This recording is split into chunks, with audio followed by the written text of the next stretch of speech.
दोस्तों सोचो, तुम एक सुबह उठते हो और चाय बनाने के लिए किचन में जाते हो, लेकिन गैस का सिलेंडर खाली हो जाता है। तुम नया सिलेंडर बुक करते हो और सामने से जवाब मिलता है, सप्लाई अभी उपलब्ध नहीं है। पिछले कुछ दिनों से भारत में कई शहरों में लोग यही सवाल पूछ रहे हैं कि अचानक एलपीजी गैस मिलना मुश्किल क्यों हो गया है। भारत में करोड़ों घर एलपीजी गैस पर निर्भर है। खाना बनाना हो या चाय बनानी हो या रोजमर्रा का किचन का काम, सब कुछ इसी गैस से चलता है। लेकिन एक सच्चाई ये भी है, भारत अपनी ज़रूरत की बहुत बड़ी मात्रा में एलपीजी गैस दूसरे देशों से आयात करता है। मतलब अगर सप्लाई चेन में कहीं भी समस्या आई तो असर सीधा हमारे घरों तक पहुंच सकता है। दुनिया की ज़्यादातर एलपीजी गैस मिडिल ईस्ट के देशों से आती है और हाल ही में इन क्षेत्रों में तनाव बढ़ने की वजह से तेल और गैस की सप्लाई प्रभावित हुई है। जब जहाज़ों की आवाजाही धीमी पड़ती है या समुद्री रास्तों में खतरा बढ़ता है तो गैस की डिलीवरी भी देरी से होती है और यही कारण भारत में सप्लाई पर असर डाल रहा है।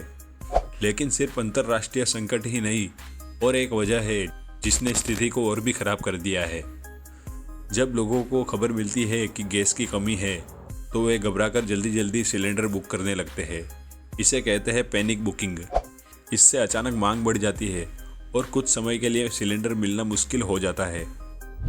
सरकार का कहना है कि देश में एलपीजी का उत्पादन बढ़ाया जा रहा है और सप्लाई को धीरे धीरे सामान्य बनाने की कोशिश हो रही है। साथ ही लोगों से ये अपील की जा रही है कि घबराकर ज़्यादा बुकिंग ना करें, क्योंकि कई बार असलियत में गैस की कमी नहीं होती।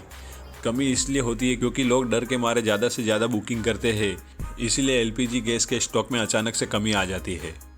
एलपीजी गैस सिर्फ एक सिलेंडर नहीं है, यह करोड़ों भारतीय घरों की रोजमर्रा की जिंदगी का हिस्सा है।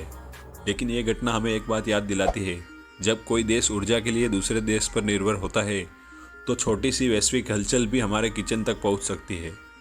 अब सवाल यह है, क्या भविष्य में भारत अपनी ऊर्जा की ज़रूरत के लिए खुद पर निर्भर हो पाएगा या ऐसे ही दूसरे देशों के भरोसे बैठा रहेगा। दोस्तों, इस बारे में आपकी क्या राय है और आपको एलपीजी गैस के कारण क्या क्या दिक्कतें हो रही है, नीचे कमेंट करके ज़रूर बताना। और अगर आप हमारे चैनल पर नए आए हैं तो इसे सब्सक्राइब किए बिना मत जाना। मिलते हैं अगली वीडियो में।